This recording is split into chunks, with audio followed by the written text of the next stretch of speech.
Strap on your helmets. We're out to explore and build better worlds. This is a review of Alien RPG Building Better Worlds. Let's dive in.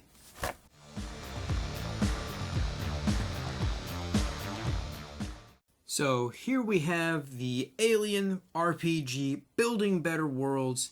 I am so excited to actually review this book. I've been waiting for this one for a long time, so let's go ahead, flip it over onto the back and read what it says.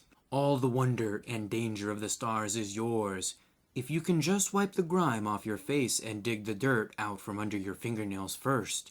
Airless moons circle swirling gas giants, eager to be transformed into tomorrow's paradise. Dark, ancient mysteries wait to be unearthed beneath a millennium of debris. Searing solar flares boil your flesh and blacken your bones as you harness their powers to light 100 worlds. Long-lost mysteries lie entombed in the frozen hearts of icy comets. Unstable tectonic plates shift to drown iridium mines in scalding lava. Even the truth of humanity's origins awaits you out there, orbiting some dying star. And out there, amongst it all, is something truly horrifying. Something that nature never intended. Something alien. Building Better Worlds is a complete campaign module for the award-winning official Alien role-playing game, giving you all the tools you need to run a full open-world campaign as pioneering explorers or colonists. Alright, that's quite a mouthful there, but it is what it is, so let's pop this book open and see what there is to be seen. First thing is, we do have a new inside cover. We have the Far Spinward Colonies in 2183, which is kind of where this campaign takes place. So the map's always been different in the other books, like the Colonial Marines book, it was different, and in the core rulebook, it was a lot different. So our lead writer is Andrew E.C. Gaska, this time with Dave Samark.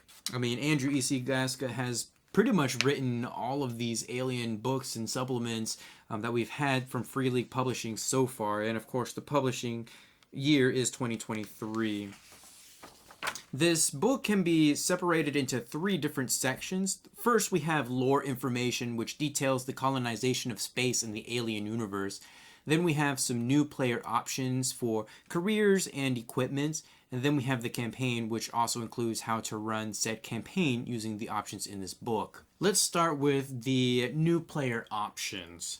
There are 2 new careers in this book. We have the Wildcatter and the Entertainer. They both have their own 3 talents that you can choose from at character creation. There are also 8 additional general talents that any character can choose from. Each of the careers in the core rulebook also have new options for talents and gear that you can choose from.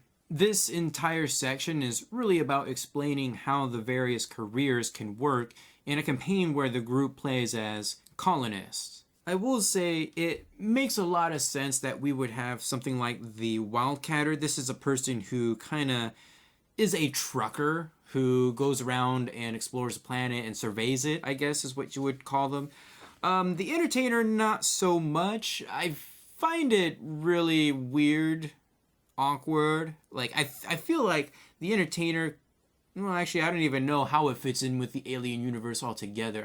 Sure, you're going to need entertainers, but why does that need to be a career? So I feel like this, if out of all of the careers, this is the one that, they just kind of threw in there to bring up the number of options available. In terms of gear, we do have some new weapons, armor, and vehicles to play around with. I believe there is a little bit of overlap in items from other supplements. For example, the Wayland ES-7 Supernova Dual Action Electrostatic Shotgun. Man, that is a mouthful to say. This was featured in the Heart of Darkness campaign, but you also have the stats here as well. The items are very much geared towards exploration and are things that you would expect a colonist to have. So the theme is very much in line with this supplement. You're not going to find any super heavy weapons that you'd expect a Colonial Marine to be sporting or any smart guns like that. That's going to be specifically for the Colonial Marines supplement. There is an assortment of vehicles that have a wide range of functions, such as your off-road 4x4, the truck, and my personal favorite, and I have to say this because like I've used this so many times in some of my games, you have the scientific exploratory vessel. And you do actually get a map of the interior of this in later on in the book, and I believe it's also been in other supplements as well. I mean, I know I found it on the internet, and I've used that map in some of my games, like my Star Wars game that I ran a while ago. So it's always been out there, but you actually do get maps for it here in this supplement. Overall, there's less for the player in this book compared to the Colonial Marines book, but that's because you have access to all the previous careers here. If you were doing Colonial Marines military style campaign, you wouldn't necessarily want the other careers in your game, so they had to come up with more options. I would also point out that the Colonial Marines book is about 352 pages, while Building Better Worlds is about 295. So it's a little bit smaller than what we've gotten in the past. While not exclusive to GMs, there is a lot of lore information in this book. If you've read through the Colonial Marines book, you'll find something similar from the timelines to significant events to major governments and factions, and even some of the major players in the entire franchise's history. We actually have an expanded species catalog with some new and some old, if you've played any of the previous campaigns, species, and I really do like this title, Redacted from the Weyland-Yutani Extrasolar Species Catalog. That's just so awesome, and you got this nice spread of something that is to come, so yeah. One of my major complaints with the Heart of Darkness campaign was actually about how there was just a lot of text and very little artwork to show what some of these creatures or aliens looked like, and my argument still stands in this supplement. In fact, artwork that was in that campaign does make a return, but not all of it. Like, we're missing artwork for the Fulfurmen or the Perfected, which was in the Heart of Darkness campaign book. It is nice to see some variants of well-established creatures. In fact, I think a majority are variants. We now have a Stage 8 Xenomorph, the Empress, who keeps the other queens in line. Then there's the bioluminescent Xenomorph, who glows in the dark and not in a good way. They actually emit a weak radiation, so be prepared to deal with all of that. The last section before the campaign details the various worlds you can find in the far Spinward colonies, and a lot of these worlds have been cut off due to a rather unique event known as the Isolation. These colonies would receive no help for about 75 years until the expedition called the Great Mother Mission was launched to reestablish contact with whatever was left. And actually, this whole chapter, The Lost Worlds, this is where the campaign actually takes place, and this is set up for that campaign. So let's go ahead and talk about that campaign. The Lost Worlds chapter sets the entire campaign up with a bit of a history lesson, but it also has some other pertinent information, such as a list of the colonies and their situation. You've got this meta puzzle that the players can piece together in the background, as well as the campaign's events. You'll also find stats for the NPCs here, as well as handouts that actually kind of kick things off.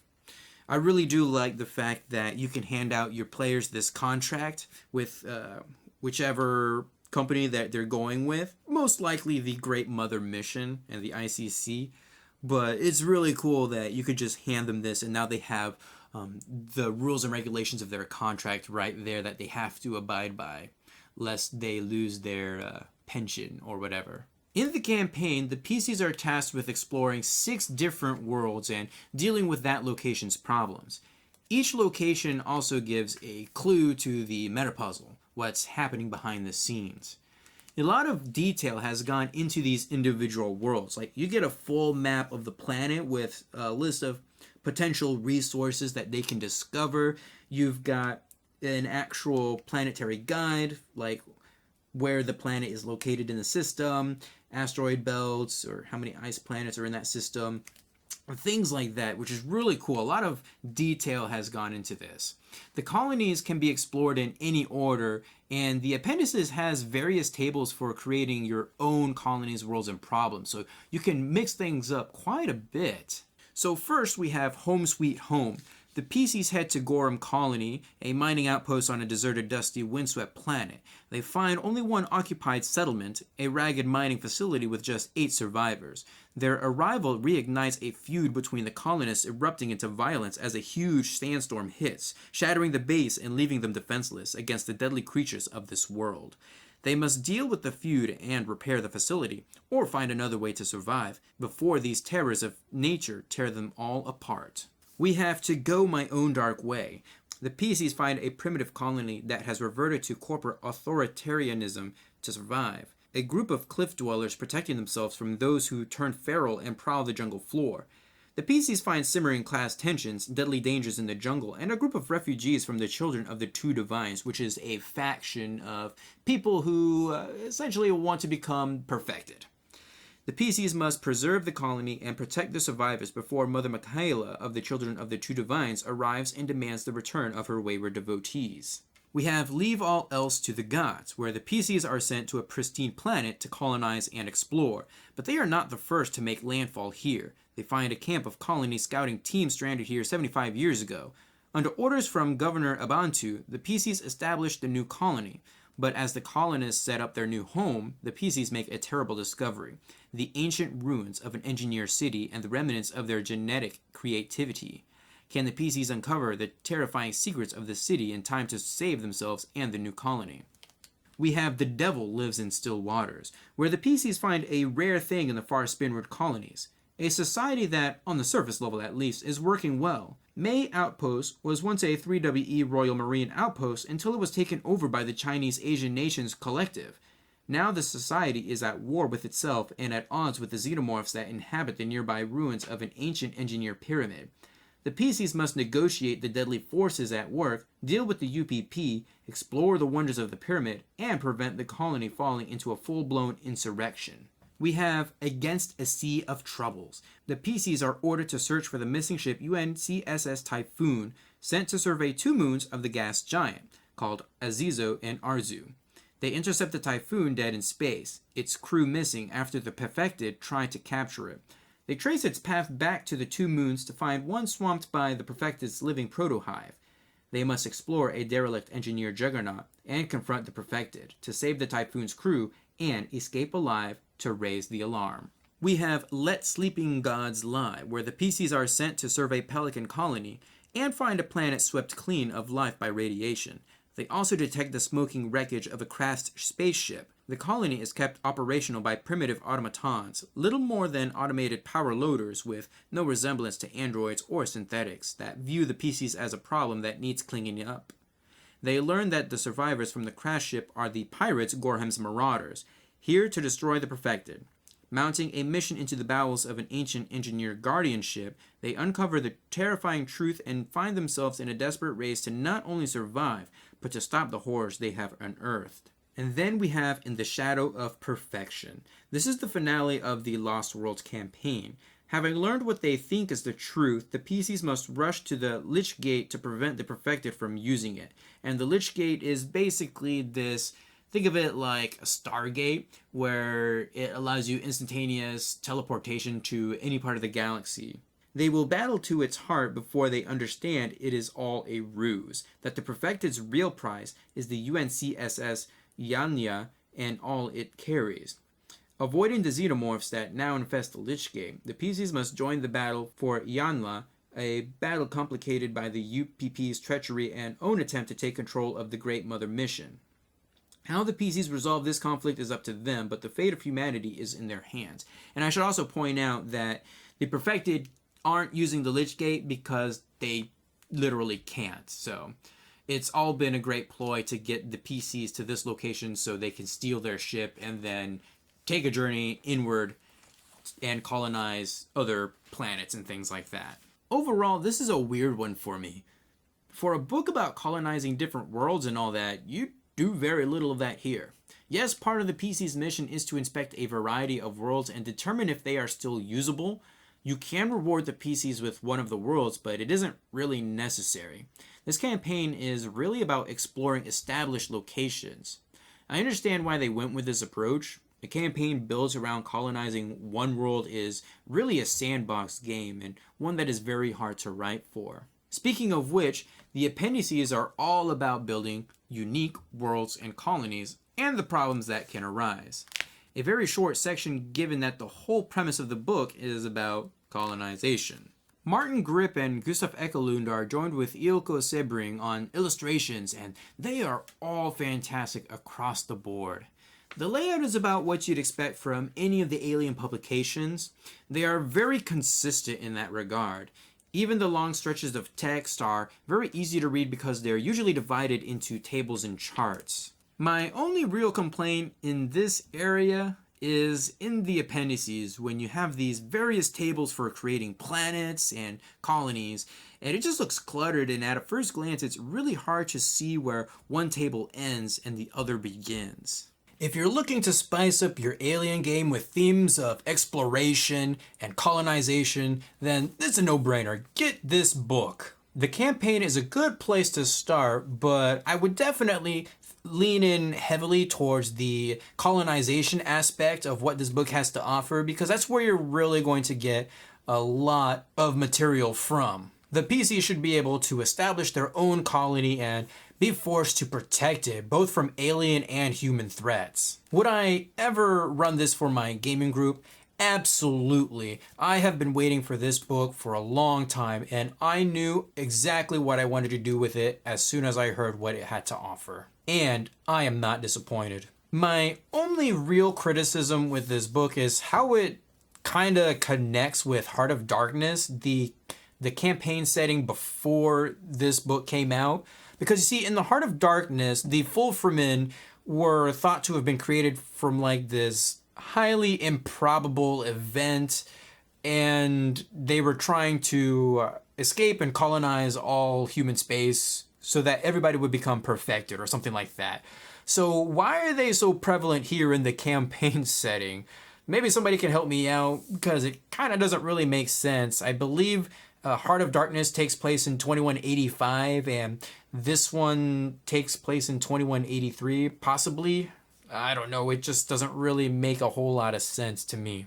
Anyways, that's going to do it for this video. Feel free to leave a comment down below. Give this video a huge thumbs up to support this series, and I will see you guys in the next video.